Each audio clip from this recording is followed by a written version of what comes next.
In this video, we will solve O-Level Mathematics, Paper 1, Variant 1 for October-November 2018. So let's start with question number 1. Evaluate 2 over 7 plus 1 over 5. So I will take the LCM of 7 and 5 will be 35. Since 7 and 5 do not have any common factors, we simply multiply them. And then since I multiplied by 5 in the denominator here, I have to multiply this 2 by 5 as well. So I will get 10. Plus this one will be multiplied by 7. So this will be 17 over 35. Part B is evaluate 2 over 5 multiplied by 1 whole 1 over 5. So first I'll convert this into a fraction, improper fraction. So 2 by 5 multiplied by 5 times 1 is 5 plus 1 6 over 5. And this will give me 12 over 25. Question 2 is write 17.5% as a fraction in its simplest form. So we can write 17.5% as 17.5 over 100. And then I can remove this decimal by multiplying by 10 in the numerator as well as in the denominator. So I will get 175 over 1000. Now, since I have to write it in its simplest form, I'll divide this by 5. Both are divisible by 5. So I will get 200 here, and I will get 5 threes are 15, 225, and 5. 5 threes are 15, 225, and 5 fives are 25. So 35 over 200. Again, both are divisible by 5. So 5 fours are 20 and 0, and 5 sevens are 35. Now, they do not have any common factors, so I cannot simplify it any further. So your final answer will be 7 over 40. Part B is evaluate 6 plus 4 into 1 minus 0.4. So first I'll solve what's inside the bracket. So 6 plus 4, 1 minus 0.4 is 0.6. And 6 plus 4 into 0.6 will be 2.4. And 6 plus 2.4 will be 8.4. So your answer here is 8.4. Question 3 is y is directly proportional to the square of x. So that means y is directly proportional to the square root of, the square of x. That means y equals to some constant k times x square. Given that y equals to 8 when x equals to 4, find y when x equals to 3. So first we need to find the value of k using these two values of y and x. So y is 8 when x is 4. So k into k times 4 square. 4 square is 16, so k is equals to 8. I'll take this to the other side, 8 over 16, so k is simply 1 over 2. So that means y equals to 1 by 2 into x square, which is y equals to x square over 2. Now you have to find the value of y when x is 3. So when x is 3, you get 3 squared over 2, which is y equals to 9 over 2, and 9 over 2 is 4.5. So y is 4.5 in that case. Question number 4 is during 1 year the mass of a child increased from 25 to 30 kg. Calculate the percentage increase in the mass. So percentage increase will be the increase in mass divided by the original mass or the starting mass multiplied by 100. So what is the increase in mass? Increase in mass is 30 minus 25. This is your final value, 30, and then starting was 25, and then your original mass was 25 kg at the start of the year. So over 25 into 100, and then I will have, this will be 5 over 25 into 100. I can cancel these out. 5 times 1 is 5. 5 times 5 is 25. I get 100 over 5, which is 20%.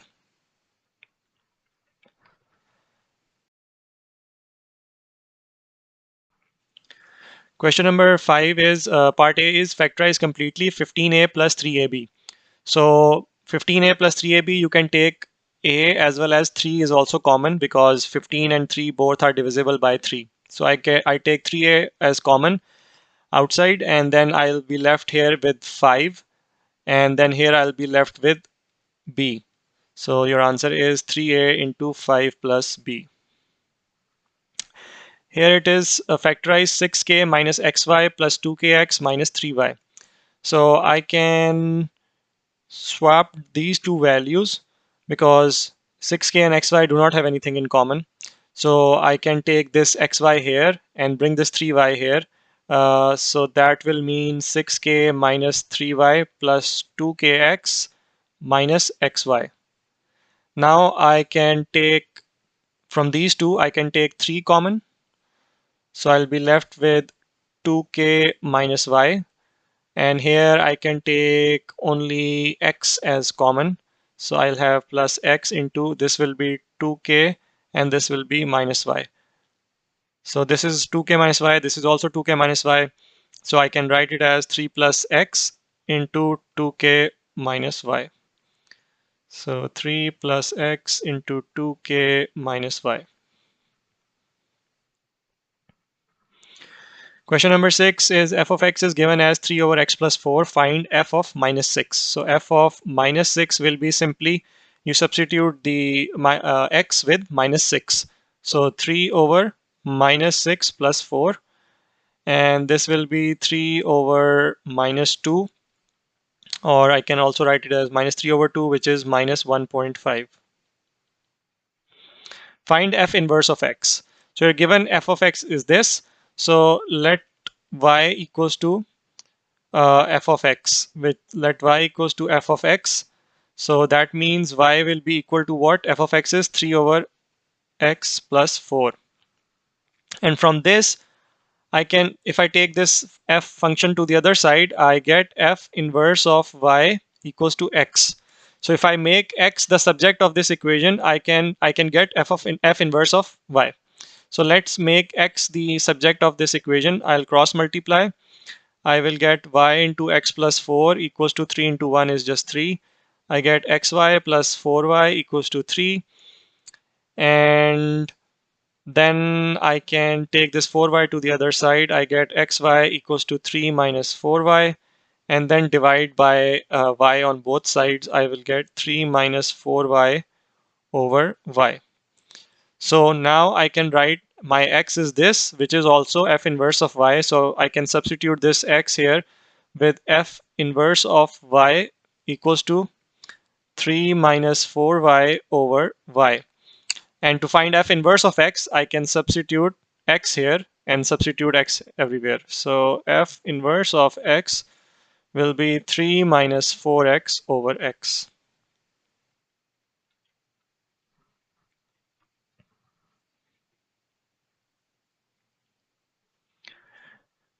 Question 7 is the value of each term of a sequence is 4 more than the value of the term before it. The third term is 17, the fourth term is 21.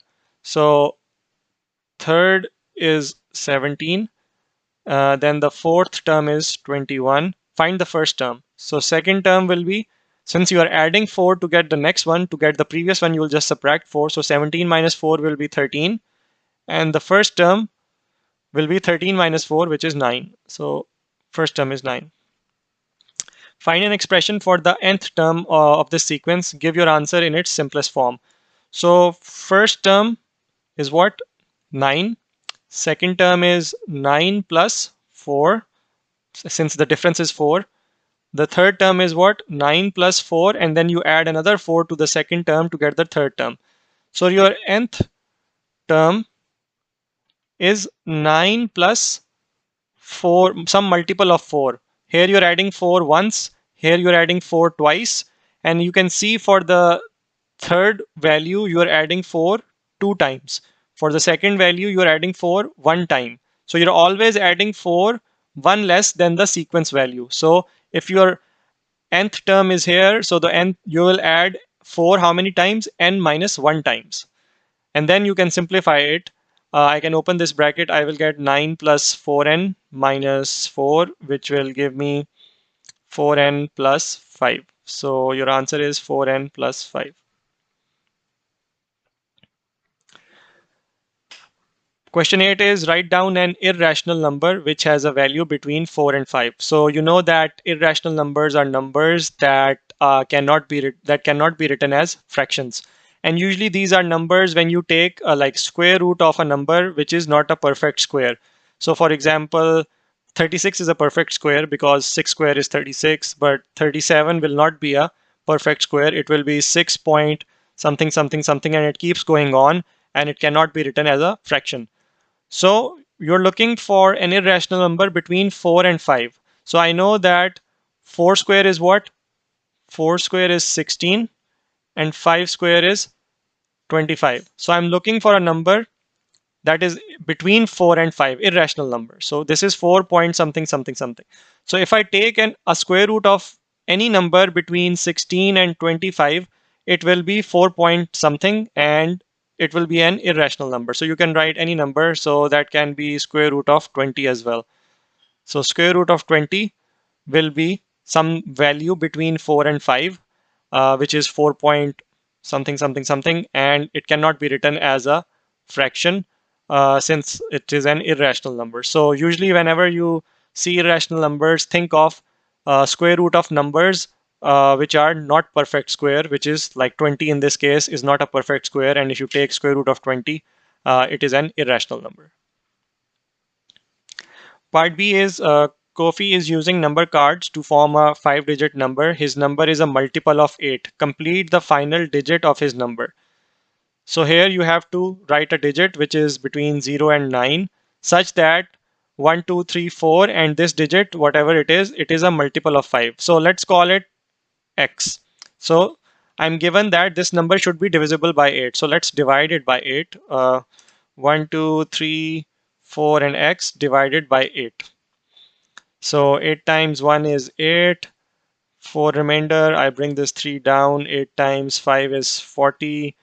3 remainder, I bring this 4 down. 34.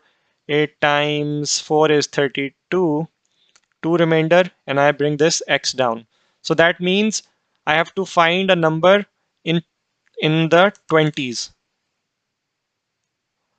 Any number in the 20s, because this is 2x and it should be divisible by 8. So 2 is in the 10th place and x is in the unit place.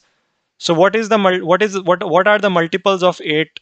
So if you write the table of 8, 8 times 1 is 8, 8 times 2 is 16, 8 times 3 is 24, and then 8 times 4 is 32. So this 24 is a multiple of 8. So how can you make 2x as 24 if x is what? 4.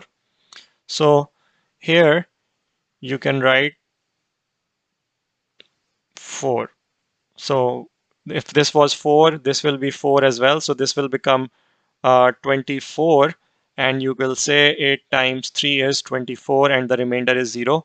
And 1, 2, 3. So this is 12,344 is the number Kofi is making, which is also a multiple of 8.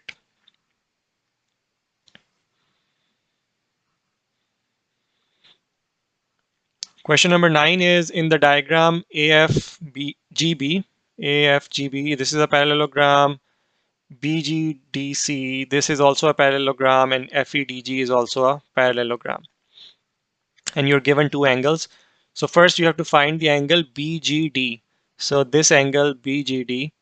So this is pretty straightforward. You know these two angles, and all the sum of these three angles is a full 360 degrees. So BGD plus 130 plus 120 will be 360 degrees. So BGD will be 360 minus 250, which is 110. So BGD is 110 degrees. Find angle ABG. ABG is this angle, which is marked in green. So since we are given that this AFGB is a parallelogram, that means these two sides are parallel. And using the property of a line that intersects two parallel lines, we know that the sum of interior angles is 180. So in this case, ABG plus this 130 should equal 180. So ABG plus 130 should equal 180. So this will give you ABG as 50 degrees. 180 minus 130 will be 50 degrees.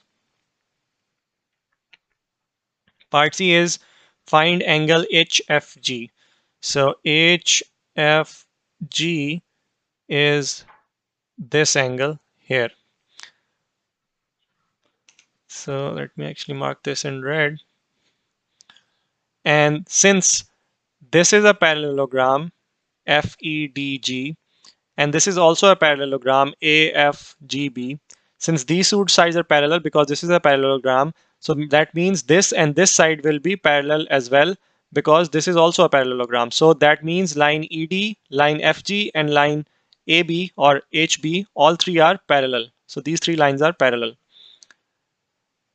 So that means using the property again, when a line, so in this case line HE is crossing these two parallel lines, so this angle and this angle should be equal using the property of corresponding angles, right? So these two red angles are equal.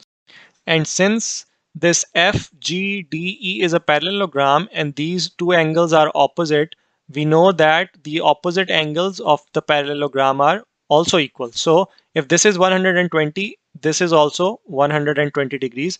And using the property of corresponding angles for a line that passes through two parallel lines, this angle will also be equals to 120 degrees. So for parallelograms, opposite angles are equal. Then using the property of corresponding angles for parallel lines, these two angles are also equal. So your angle HFG is 120 degrees. The last part is find FHA. So FHA is this angle here.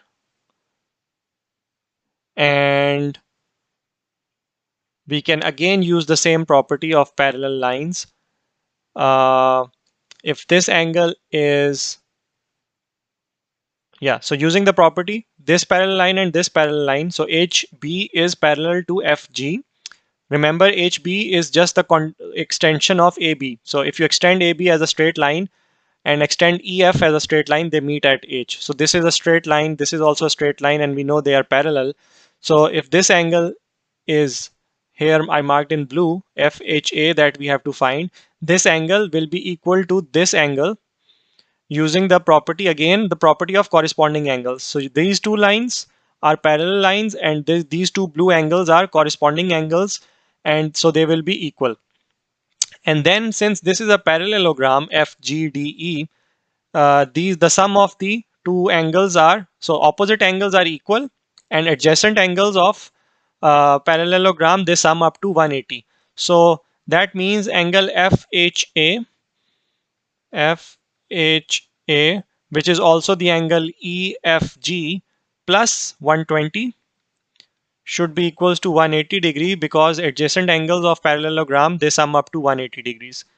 Or you can use the interior angle property as well, which basically means these are the interior angles of two parallel lines.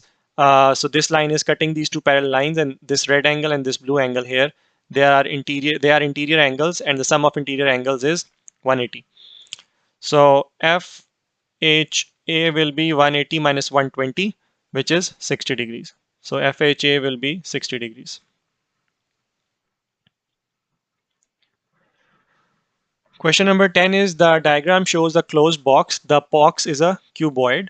The measurements are in centimeters. On the grid below, complete the accurate drawing of the net of the box. Do not draw outside the grid.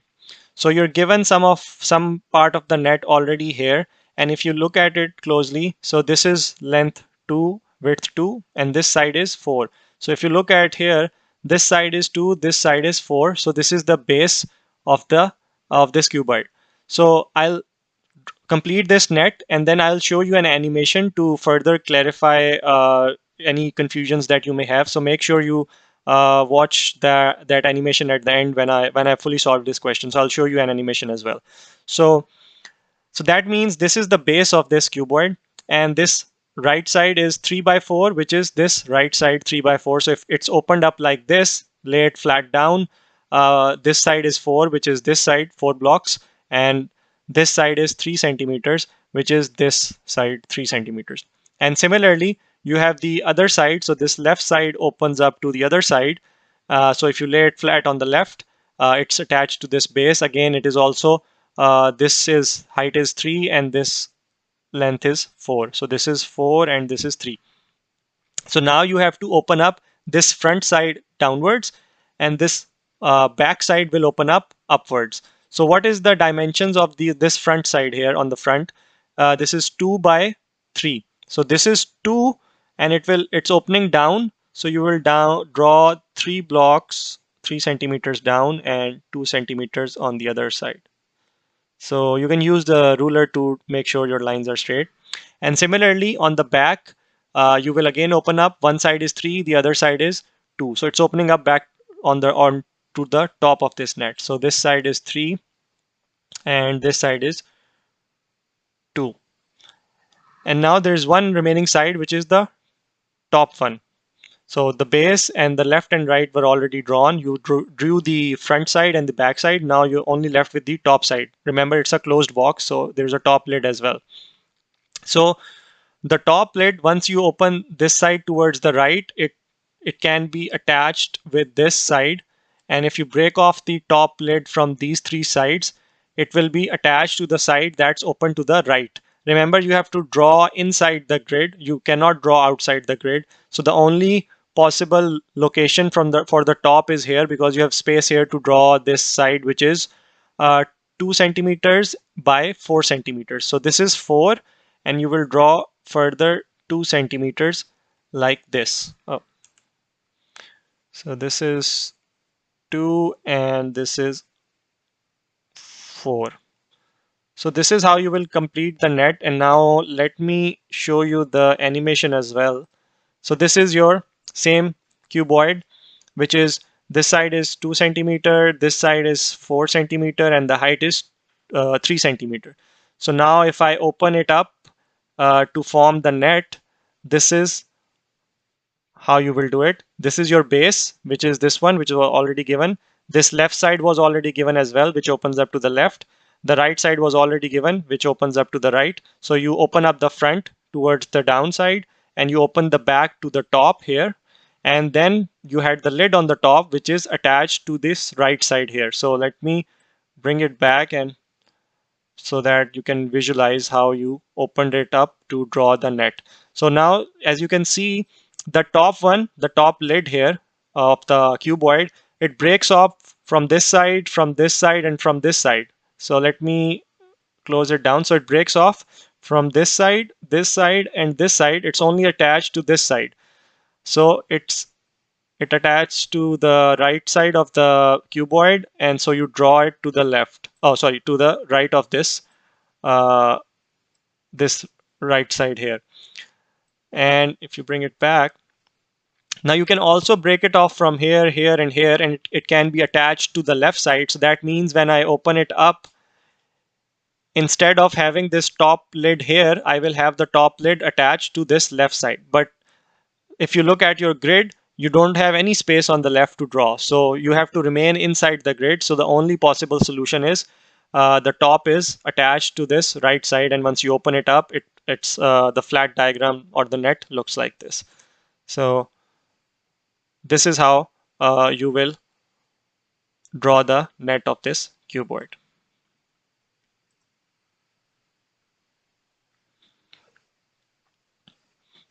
The next question is n is given as this. Giving your answer in standard form, find n square. So n square will be 4 into 10 power 5 squared. So if I bring this square inside, this 4 will become 4 square multiplied by 10 power. These powers will be multiplied. So 10 power will be 10. So 4 squared is 16 into 10 power 10. And since I have to write it in standard form, I'll need to move the decimal one place to the left. That means I will increase the power of 10 by 1, which is 1.6 into 10 power 11. Part B is 1 over n. So this will be 1 over 4 into 10 power 5. 10 power 5. So I can take this 10 up. So this will be 1 by 4 into 10 power minus 5. And I know that 1 by 4 is 0.25 into 10 power minus 5. And then I have to move the decimal one place to the right here. So that means I will decrease the power by 1. 2.5 into 10 power minus 6. Minus 5 minus 1 is minus 6. So your answer will be 2.5 into 10 power minus 6. Question 12 is by writing each number correct to one significant figure, calculate an estimate for the value of this. So you start counting your significant figures from the left side, and the first non-zero number is your first significant figure. So here 6 will be my first significant figure, right? So that means I have to convert the rest to 0. And since 1 is less than 5, I will not round it up to 7. I will leave it as 6 and the rest will become 0. So this will be 600. Here the first non-zero value is 3 and the next value is less than 5. So it will be simply 0.03. Here the first non-zero value is 1. The next value is greater than equal to 5. So I will round this 1 up to 2 and the rest will be 0. So this will become 20. So now what I can do is I can cancel these zeros.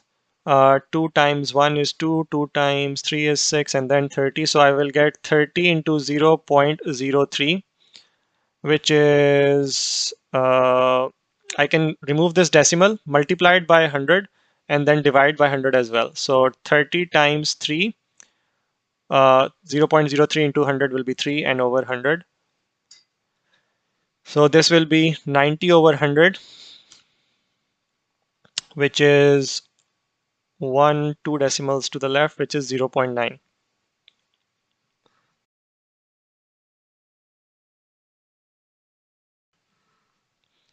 Question number 13 is the lengths of the time of telephone calls made by Ellie during 1 week are summarized below. So you have times and frequency. So there were 10 calls that were between 0 and 10 minutes long, and 15 calls that were between 10 and 20 minutes long, and so on.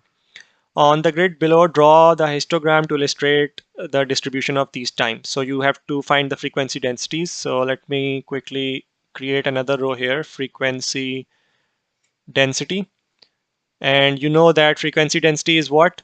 The frequency divided by the interval length. So here the frequency is 10, interval length is also 10, which is equals to 1. 1. And here the frequency is 15, the interval length is again 10, which is equals to 1.5.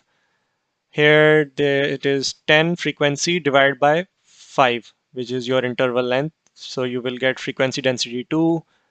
Here I'll have 12 divided by 5, which is 5 twos are 10, and then 2 remainder, and then I can create a decimal to 20, and 5 times 4 is 20. So this is 2.4.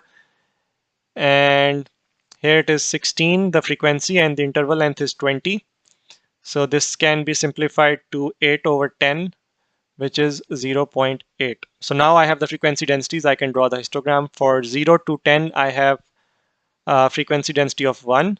So this is 1, and I will draw it up till 10. So I'm not using a ruler, so the lines might not look exactly like straight lines. Then between 10 and 20, I have frequency density 1.5. So 1.5 is here.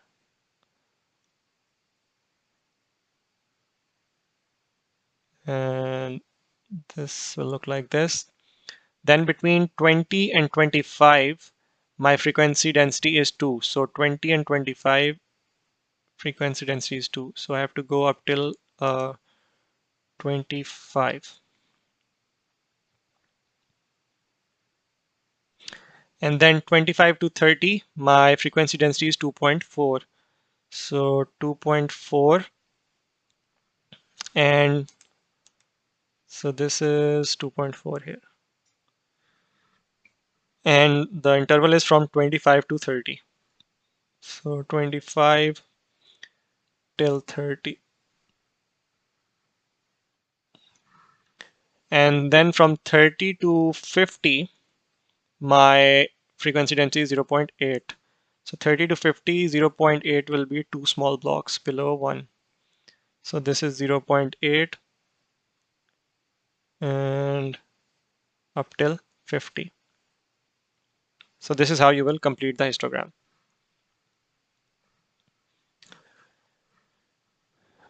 14, question number 14 is evaluate this given expression. So anything powered 0 is 1. And then 1 by 3 square will be 1 over 9. And then if I take the LCM 9, I will multiply this 1 by 9 as well, and 9 minus 1, which will be 8 over 9. This is 27 over x power 6 whole power minus 1 by 3. So to convert this power to positive 1 by 3, I can take the reciprocal inside. So I will get x power 6 over 27 whole power 1 over 3. And then if I bring the power inside, I will get x power, these powers will be multiplied. So I will get x power 6 over 3 and then 27 power 1 over 3. And here I will get x squared over cube root of 27 is 3. So x squared over 3.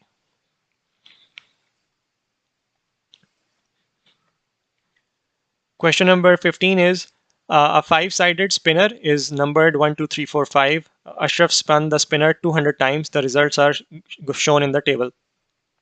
So out of those 200 times, he got the number 1 30 times, number 2 was seen 25 times, and so on. Calculate the relative frequency that the spinner lands on 3. So the relative frequency will be the frequency of number 3, which is 50, divided by the total number of times the spinner was spun, which is 200. So this can be simplified to zeros and zeros cancel out. 5 over 20 can be written as 1 over 4.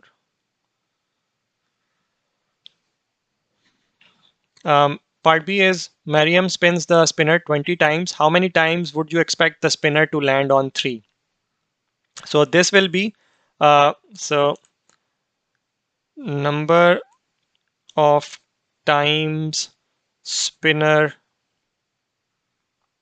lands on 3 will be equals to the relative frequency or the probability of getting 3, which is 1 by 4, multiplied by 20. She spun it 20 times. So out of those 20, you can expect that 5 times the spinner will land on 3. Part C is Ashraf claims my results show that the spinner is fair. Is this claim correct? Give a reason for your answer. So as you have studied, if you have like a fair dice or a fair coin, all the possible outcomes have the same probability. So if you have a dice with sides 1, 2, 3, 4, 5, and 6 numbers for a dice, each number has a probability of 1 by 6. So if you throw a dice which is fair, getting any number will have the same probability, which is 1 by 6. So here, if you look at uh, the results of Ashraf, you can see that the frequencies and hence the probabilities also vary for each number. So if it was a fair spinner, out of those 200 times, each of them will be seen the same number of times. So spare 200 divided by 5 will be 40. So in if this was if the spinner was completely fair, you would have seen each number 40 times, 40, 40, 40, and so on. So this is, if you sum them up, you get 200, and out of those 200 spins, each number landed, or each number was seen an equal number of times. So your answer is no, the spinner is not fair because probability probability of seeing each number is not the same. If the probability of seeing each number was same, then this spinner was fair. But in this case, it's not true, so the spinner is not fair.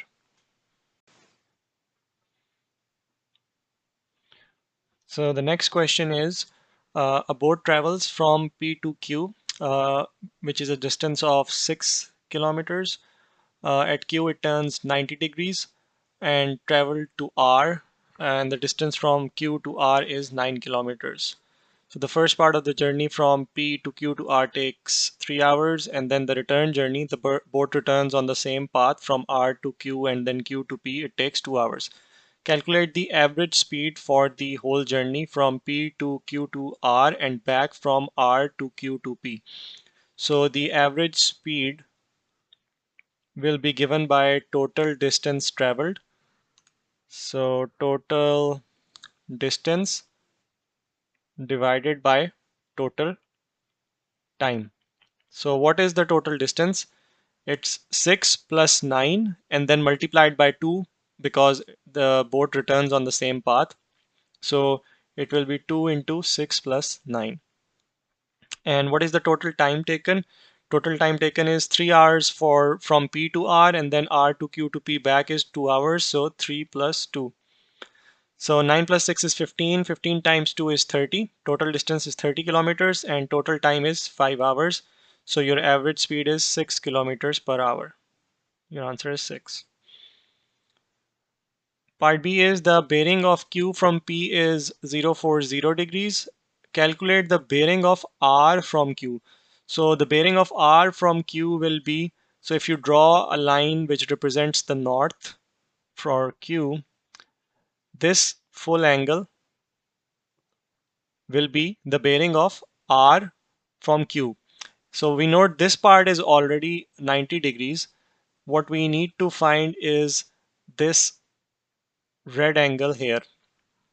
And if you look at these two lines, this line representing north and this line also represents north. So these two lines are parallel, and this line PQ is a line that is passing through these two parallel lines. So this angle and this red angle are the two corresponding angles. So this, using the property of corresponding angles, this is 40 degrees, then this red angle is also 40 degrees. So the bearing of R from Q will be 40 plus 90, which is 130 degrees. So the bearing will be 130 degrees. Part C is calculate the bearing of P from Q. So the bearing of P from Q will be, let me erase this as well. So I still have this line which represents the north, and the bearing of P from Q will be this green angle will be the bearing of P from Q. We know that this is 40, this is 90. The only unknown angle is this yellow one. And since we know that this dotted line is an extension of PQ because boat was traveling in PQ and then it turns 90 degree like this. So this is a straight line. If this is 90 degrees, then this yellow angle is also 90 degrees because this is a straight line, and 90 plus 90 is 180 degrees, which is a angle across the straight line. So this is 90, this is 90, this is 40. So bearing of, let me scroll down.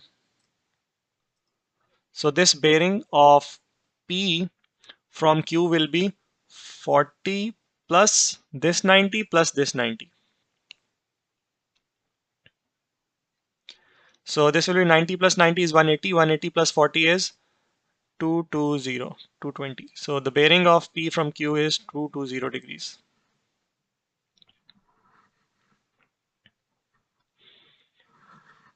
Question number 17 is 120 is given in the form as a product of its prime factors. Express 1200 as a product of its prime factors.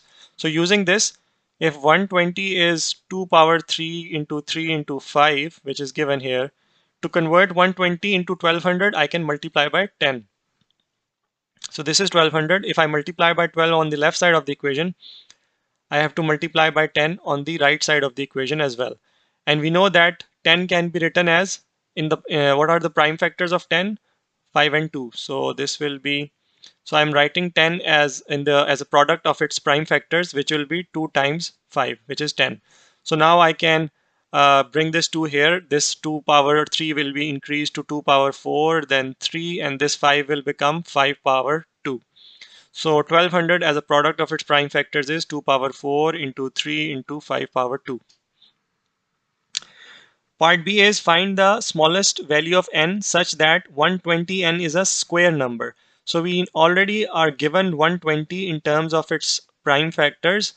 And you know that to convert this into a perfect square, which is a square number, I need all the powers of its prime factors to be even. So for example, 36 is a perfect square number, right? Because under root of 36 is 6. So I can write 36 as 2 in the form of its prime factors. It can be written as 2 squared into 3 squared. 2 squared is 4 and 3 squared is 9 and 9 times 4 is 36. And since all the powers are even, when I take the square root, so square root of 36 is 2 square into 3 square whole power 1 by 2. And if I bring the powers inside, these powers will be multiplied. So these powers will become 1. So 2 power 1 multiplied by 3 power 1, which is 6. So similarly, I'm given 120 here as 2 power cube into 3 into 5. Now I have to multiply it by a number n on both sides.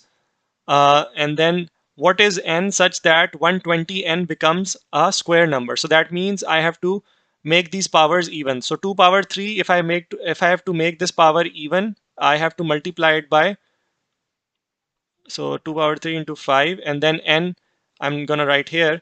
So smallest increase to the even number. So smallest even number greater than 3 is what? It's 4. So I will multiply it by 2 power 1. So this will become 2 power 4. And then to make this 3 power 1 an even number, I can multiply it by 3. So this will become 3 square. And then to make this power of 5, which is 1 here, I will multiply it by 5 to make this 5 square. So then this will be 2 power 4 into 3 power square and then 5 square as well. And this was your n. Now if I take the square root, I have even powers. So my square, this number here is a perfect square number and the square root will be a whole number. So what did I multiply it by, which is n? I multiplied it by 2 times 3 is 6, 6 times 5 is 30. So n equals to 30.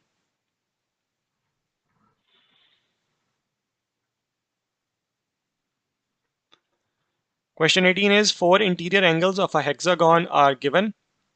The remaining 2 interior angles are equal to each other. Calculate the size of one of these interior angles. So we will use the property of the sum of the interior angles of a hexagon. So hexagon is 6 sides. You're given 4 angles. The rest of the 2 are unknown, which we need to find, but we are given that they are equal. So what let's call this, let the unknown angle equal to x.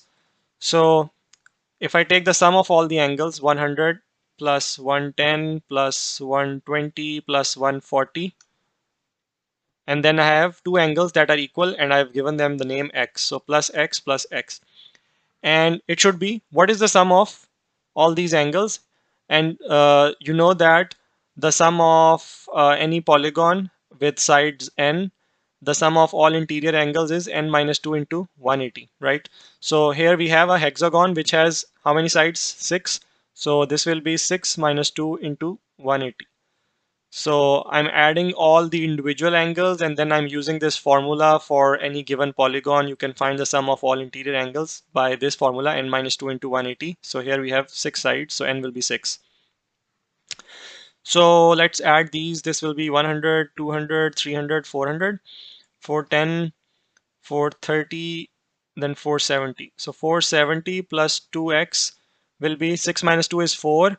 And then 180 times 4 will be 0, 8 4s are 32, 3 carry, 4 1s are 4, 720. Then 2x will be 720 minus 470. So this will be 2x will be 720 minus 470. 0, I have to take a carry. This will be 6. This will become 12. 12 minus 7 is 5.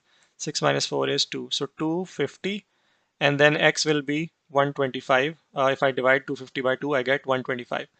So the size of one of these interior angles, which we named x, is 125 degrees. So your answer here will be 125 degrees. Question number 19 is you're given this triangle ABC. The first part is you have to measure the angle ABC. So this angle here. So I will use my protractor here and I will center it at point B and then rotate it here so that 0 angle aligns here. And then if I measure this angle, so this is 90, this is 95, and then 96, and then 97 degrees. So angle ABC is 97 degrees. Part B is, in this part, use a pair of compasses and a straight edge only. Construct the bisector of angle BAC. So you have to construct the angle bisector for BAC. That means this angle here. So I will use my compass. So you can open your compass to any like length here and then position it at this angle A and then draw an arc from the two lines that make up this angle. So one angle is one line is this line AC, the other line is AB. So I will draw an arc from one line to the other like this. Then without changing the length of the compass, place it on the intersection point of the arc with the first line, and then draw another arc here. And then again, without changing the length of the compass, place it on the other point where the first arc intersects the other line. So in this case, the line AB, and then draw another arc here like this. Now, if I join this point A with this point that I created with these two arcs, that line will represent the angle bisector. So I will use my ruler here. Let me first align it with this,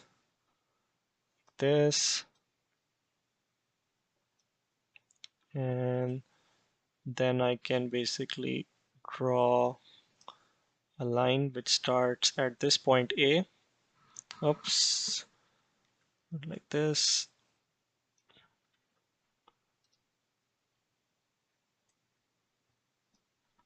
Wait.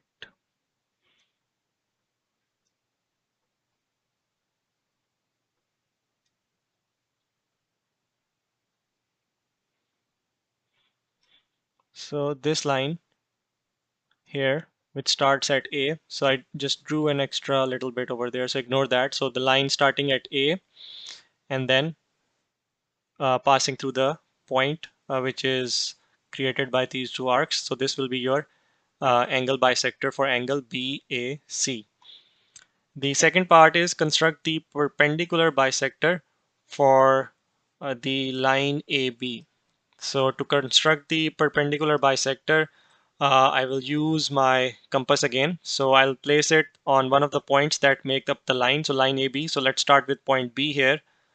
And then you have to open this compass more than half the length of the line for which you are drawing the perpendicular bisector. So center it at B and then open it up more than halfway. So this is more than half the length of this line AB. So then I will draw two arcs, one on one side of the line like this, and the other one will be on the other side of the line like this. And then I will place my compass on this point A without changing the length of the compass. I will draw two arcs again on each side of the line. So one arc here and the other arc on the other side. So now if I join this point with this point, the straight line will represent the angle bisector of line AB. So let's do that.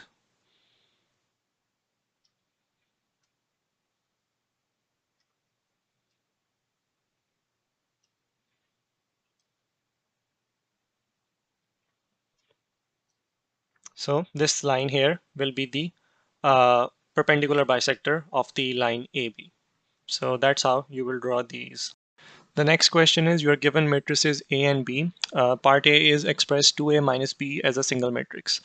So 2A will be 2, 0, minus 1, 1, minus B will be 4, 6, 3, and minus 2.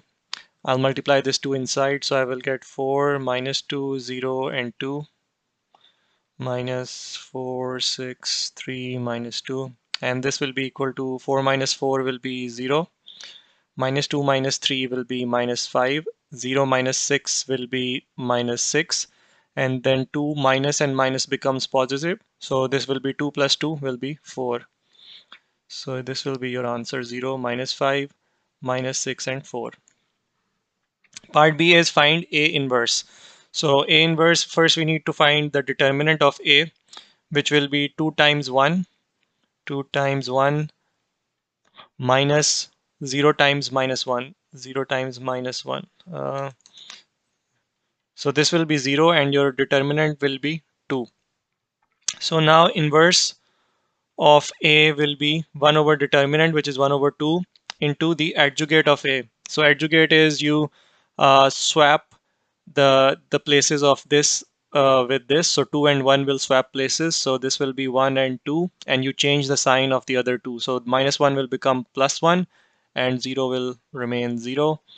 And then if I bring this 1 over 2 inside, I get 1 over 2, 1 over 2, 0, and 1. So this will be your final answer.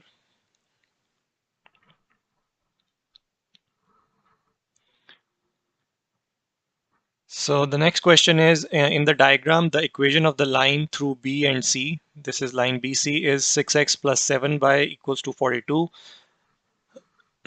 And the other line through A and B is y equals to x over 5. Question part A is, the region inside triangle ABC is defined by 3 inequalities. One of these is y is greater than x over 5. Write down the other 2 inequalities.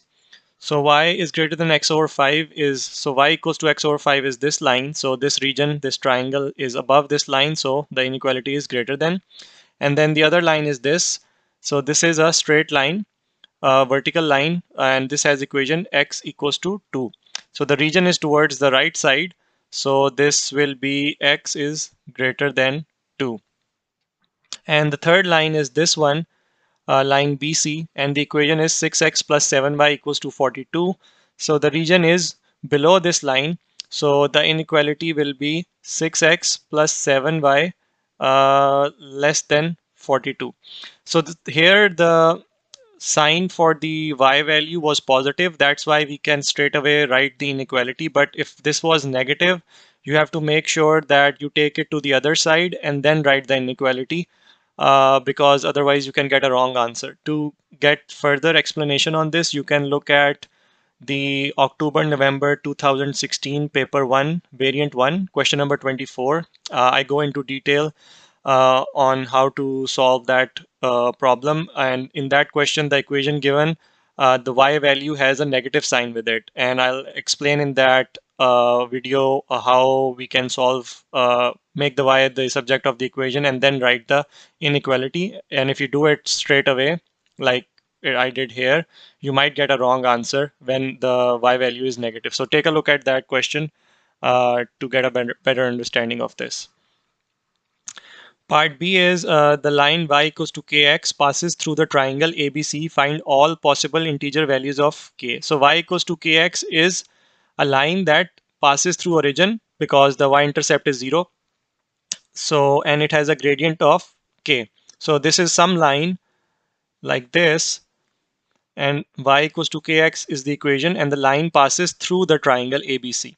So depending on the value of the k, I can move this line up or down. So if I decrease the value of k, the line will move somewhere here. If I increase the value of k, the line will move somewhere here. So the gradient can vary between, so let me draw.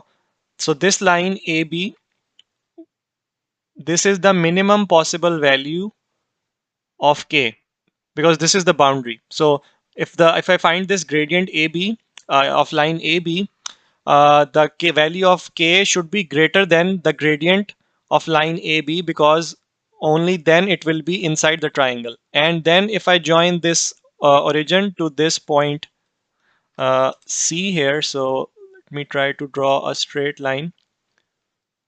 Uh, Uh, okay, this is better. So this line is passing through C. So this is also has some gradient. So the maximum possible value of K is something less than this red line, this one, because the gradient below, so the gradient should be less than the gradient of this line. Let's call this line 1 and let's call this line 2. So the value of K, which is the gradient of y equals to kx, so the gradient K should be less than the gradient of this line, line 1, but it should be also be greater than the gradient of this line 2. That's the only case then we are sure that the line will pass through this triangle if the gradient is between these two lines. So let's find what are the gradients. So we know that we are given the line of this equation y equals to x over 5. So that means the gradient of line 1, or sorry, line 2 gradient is 1 by 5. So your value of k should be greater than 1 by 5. Now let's look at this line here. What's the gradient of this line? I can find this coordinate of c. I know that this is 0, 0. If I know this coordinate c, I can find the gradient using the 2 points. So what is the coordinate of c? The x coordinate is 2, and we can find the y coordinate by substituting the x coordinate in this equation, which is of this line BC. So this point C lies on the line BC and has an x coordinate of 2. So let's substitute 2 here. So I get 6 into 2 plus 7y equals to 42. 6 times 2 will be 12. So 7y will be 42 minus 12. So this will give me 7y will be 30. And from this I will get y equals to 30 over 7. So the coordinates of this point C are x coordinate is 2 and y coordinate is 30 by 7. So to find the gradient, this point is 0, 0. So the gradient of this line that's passing through the origin and passes through this point C, or line 1. So let's see, line 1 gradient will be 30 by 7, rise over run simply, divide by 2, which is, so the rise is 30 by 7 and the run value, x value is 2. So 30 by 7 into 1 over 2, which is 15 by 7, which is 2 whole 1 by 7. So the gradient of this line is 2 whole 1 by 7. So as we said earlier, the gradient should be greater than this gradient of line 2. So k is greater than 1 by 5, but k should be less than the gradient of this line 1, which is the gradient is 2 by 1, 2 whole 1 by 7. So k should be less than 2 whole 1 by 7. So if k is in this range, your line will pass through this triangle. So line will be somewhere in between these two red lines and passing through this triangle ABC.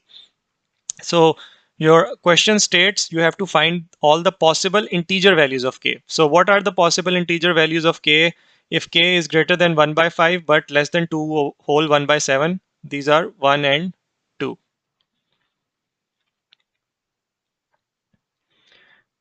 Question 22 is the diagram shows triangle A and B. Describe fully the single transformation that maps triangle A onto triangle B. So if you look at triangle A and triangle B, the orientation is changed as such that it looks like a reflection of this triangle. Otherwise, the size is same, so there is no enlargement. It's not a translation. Otherwise, the orientation would have been same. So uh, if you translate a triangle, it would have like moved somewhere like this, but this orientation of this triangle would have remained same. So it seems like it's not rotation, because if it was rotated to this point, if it was rotated here, you would have gotten something like this. So this length would have been downwards. Here the length is, this length is upwards. So this looks like a reflection. So how do you find the line of reflection? You simply connect the corresponding point. So this point A here was reflected to this point. So just connect these 2 points and connect one other pair of points. So I can connect this with this. This was reflected and the image in B is this point. So I can connect these two. So let me draw a straight line. So if I draw a straight line, it will go through like this. So One way to find the line of reflection is you can find the perpendicular line bisector using your compass and ruler. The line that you get using the drawing the perpendicular bisector will be the line of reflection. The other way will be we can use the midpoint rule. So for these 2 points, the midpoint will be on the line of reflection. So if I look at this point and this point, the midpoint is this. So this point is on line of reflection, which is -2 and 2. And if I look at these 2 points, which is this point is -1 and 0, and this point is 0 and 1. So what is the midpoint of these two, which is -1 plus 0 over 2, and then 1 plus 0 over 2. So this is minus zero point 0.5 and plus zero point 0.5. So this point is also on the line of reflection. Now you have 2 points on the line of reflection. You can use these 2 points to find the equation, but it's a pretty straightforward equation because you can see that this is minus zero point 0.5 plus zero point 0.5. This is minus 2 plus 2. So this is a line, this one, which is y equals to minus x. So the transformation is a reflection about the line y equals to minus x. So the next part is triangle A is mapped onto triangle C by a rotation through 90 degrees clockwise, center 0, 0. Draw and label the triangle C. So let me erase this. So your center of rotation is the origin 0, 0. So how do you rotate? You connect each vertex of the triangle to the center of rotation. So if I connect this point to the center of rotation, I get this line. And then I have to rotate this line 90 degrees clockwise. So this will be this line. The length remains the same. So the length is 1. So this length is also 1. So this point will be mapped onto this point. And then similarly, if I join this point to the origin, the length is 3. And again, 90-degree rotation will end up here. The length again remains the same, which is 3. Then if I join this point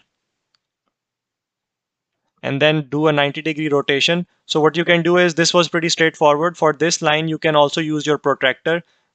So you can rotate 90-degree, mark a point, and then measure this length using your ruler. You can mark this point after the rotation. So if I joined this point with the center here, so if I rotate this 90 degrees like this, keeping the length same, I will end up at this point. So this is how the line will look like after 90-degree rotation. So this angle here is 90 degrees. So now I have this point as well. So let me erase this. Now I can simply join these three points to get my triangle C. So this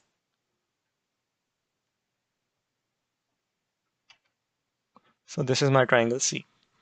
Part C is the triangle B is mapped onto triangle C by the transformation T. Find the matrix that represents the transformation T. So if you look at this triangle B and this triangle C, you see that the orientation is totally flipped. It cannot be a translation, because if it was moved here, the shape would have been like this. It simply would have moved towards this right side here. This is not a rotation as well. It seems like a reflection because it's inverted. Uh, the long side is here towards the right side here. Here you see that the image is inverted. So if you look at these 2 points, this point -1 and 0 and 1 and 0, the midpoint of these two is this, and then the midpoint of these 2 points is this.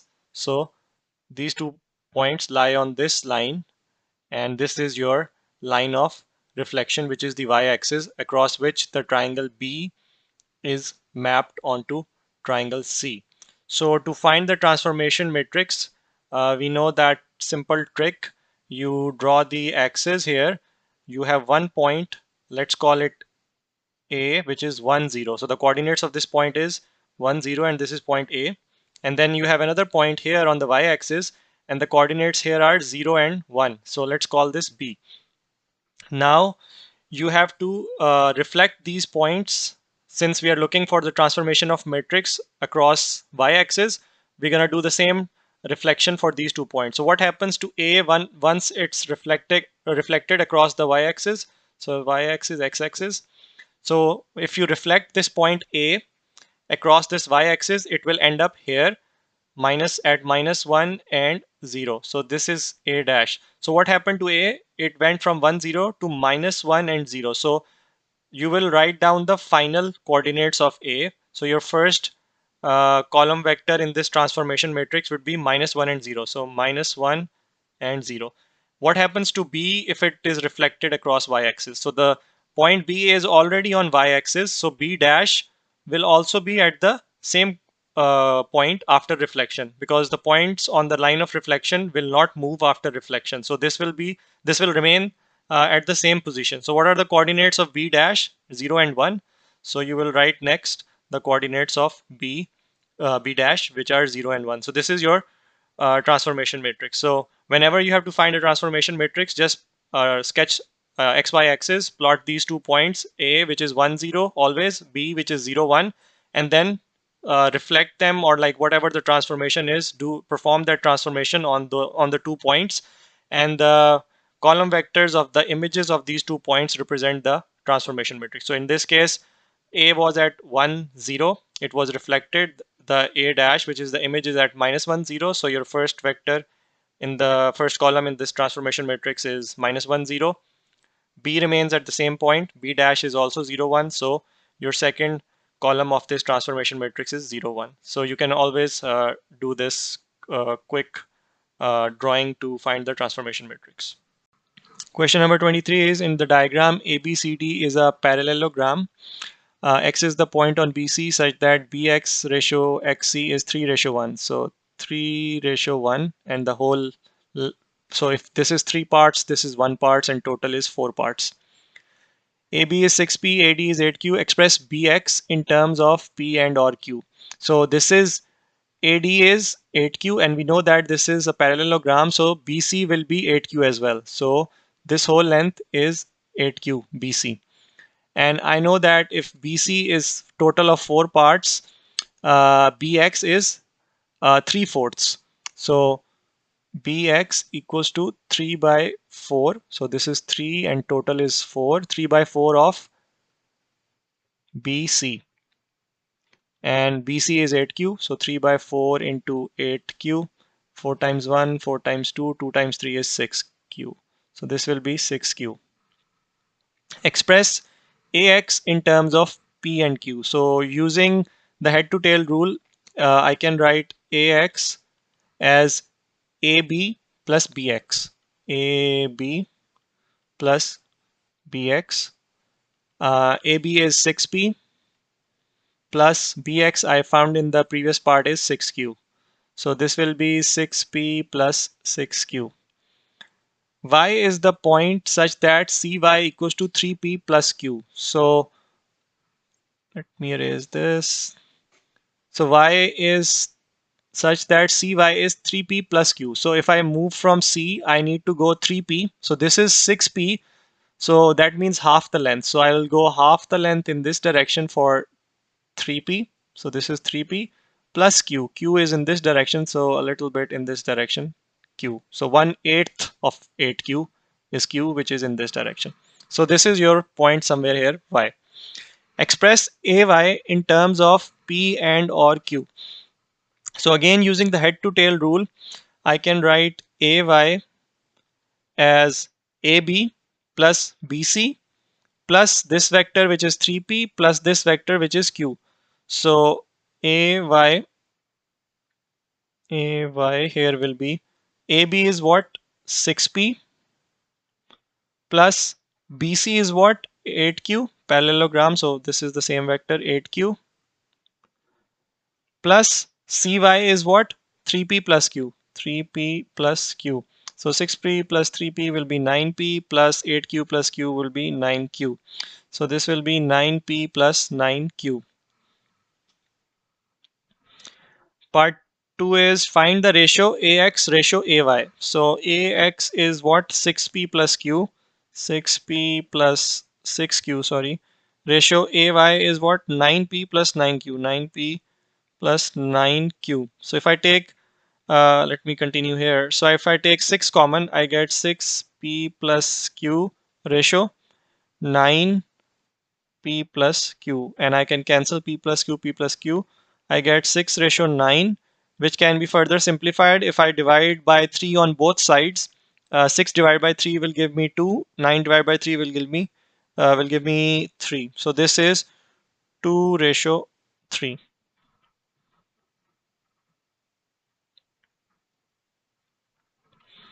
Question number 24 is the diagram is a speed time graph of a train's journey.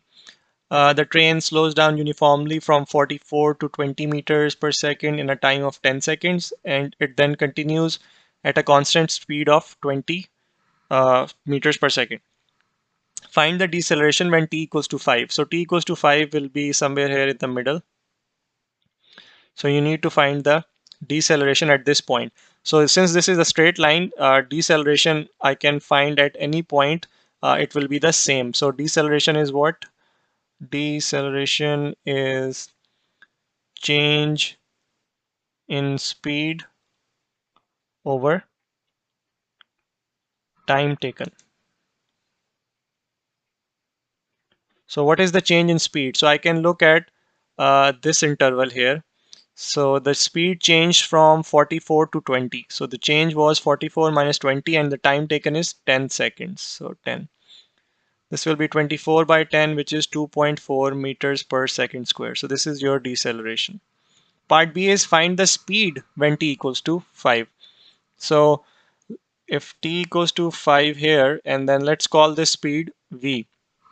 Now I can, let's use this interval from this point till this point to find the deceleration, and it should be the same as you found in the previous part. So we can find the deceleration in terms of v and then equate it with this deceleration which you found in the previous part, and both should be equal. So what is the change in speed if you look at this duration? The change is from 44 till v. So deceleration again will be, change in speed is 44 minus v, and the time taken is 5 seconds. So this duration is 5 seconds from 0 till t equals to 5. So 5. And we know that deceleration is 2.4. So this will be 2.4. 2.4 equals to 44 minus v over 5. If I cross multiply 5 to the other side, I get 44 minus v equals to 5 fours are 20, 2 carry, 5 twos are 10, 12.0. And then I bring 44, or if I can bring v to this side and take 12 to the other side. So I will, let me continue here. I will get v equals to 44 minus 12, which is 32 meters per second. So the speed when t equals to 5 is 32 meters per second. Meters per second is already given. So part C is find the distance traveled from t equals to 0 to t equals, oh sorry, the distance traveled from t equals to 0 to t equals to 10 is equal to the distance traveled from t equals to 10 till t equals to 10 plus k. Find k. So you're given in the question that this distance, which is the area under the graph of this speed time graph, so this distance, blue one here, is equal to this green distance. So we can find each of these distances and equate them together to find the value of k. So this is for the blue one, this is a trapezium whose height is 10, and one side is 44 and the other side, this one, is 20. So 1 by 2 into height, which is 10, into sum of parallel sides, 44 plus 20, should be equal to the distance from t equals to 10 till t equals to 10 plus k. So this green distance. So this is a rectangle. So the area here is length into width. So the width is 20 and this length here is k plus 10 minus 10. So this duration you will get k. So 44 plus 20 will be 64. 64 times 10 will be 640 over 2 equals to 20k. And I can bring this 20 down here, so I will get 640 over 40. And this is zeros and zeros cancel out. 4 times 1 is 4, and 4 times 1 is 4, 2, 24, 16. So k will be equals to 16.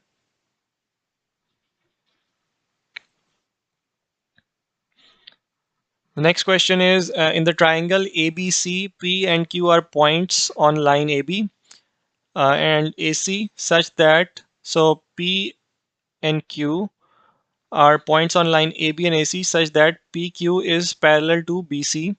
AP equals to 3 centimeter, PB equals to 5 centimeter, and BC equals to 12 centimeter. Find PQ. So you can see that triangles APQ and ABC are similar.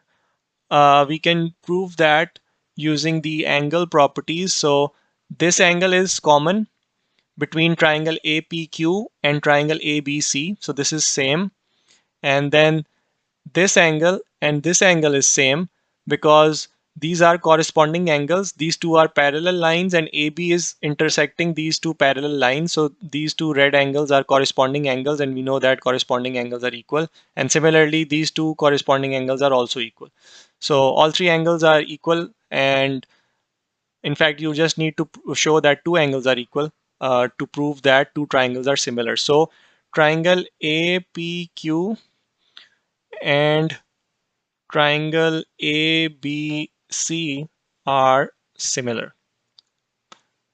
So that means the ratio of their lengths, corresponding lengths, will be similar as well. So we need to find PQ. So in triangle APQ, the length PQ, and then triangle ABC, the corresponding length of PQ is BC. So that means PQ over BC should be equal to, we can take these sides because they are given. So in triangle APQ, you have length 3. And then for triangle ABC, you have length 5 plus 3. So this whole length is 8. So the ratios are same. And then BC is also known, which is 12. So PQ, in fact, let me write them here. So this is AP over AB. So then PQ, BC is given as 12. AP is 3. AB is 8. And this gives me PQ equals to 12 into 3 over 8. And this will be, I can divide by 4. 4 threes are 12, 4 twos are 8. And then this will be 9 over 2, which is 4.5 centimeters. So this length PQ is 4.5. The area of triangle ABC is x centimeter square. Find an expression in terms of x for the area of trapezium BCQP. So this trapezium BCQP, we need to find the area of this. So if I have this triangle ABC and we are given the area of this, that means I can find the area of this triangle APQ as well because they are similar. So this is triangle ABC and this is triangle APQ.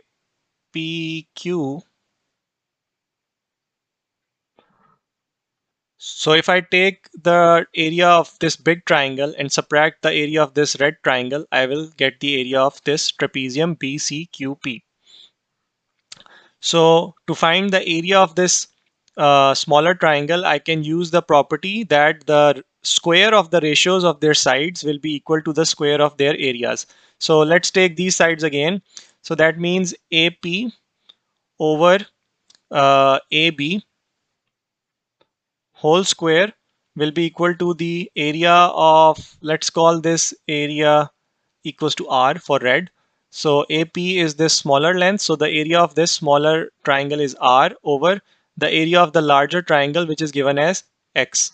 So what is AP? AP is 3 and AB is 8. So this is 3 over 8 whole square equals to R over X. So we need to find R, which is the area of this triangle APQ. So this is 9 over 64 And then if I take x to the other side, I get 9 over 64x. Now I can find the area of trapezium. Area of trapezium, oh not sorry, trapezium, the quadrilateral. Area of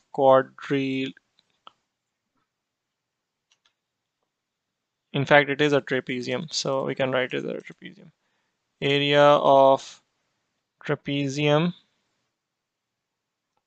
BCQP will be equal to area of this green triangle, large triangle, which is x, minus area of this small triangle, which is r, which is 9 over 64x. So if I take the LCM, I will get 64x minus 9x over 64, which is 64 minus 9 will be 55 over 64x. So you had to find this in terms of x. So this will be your final answer.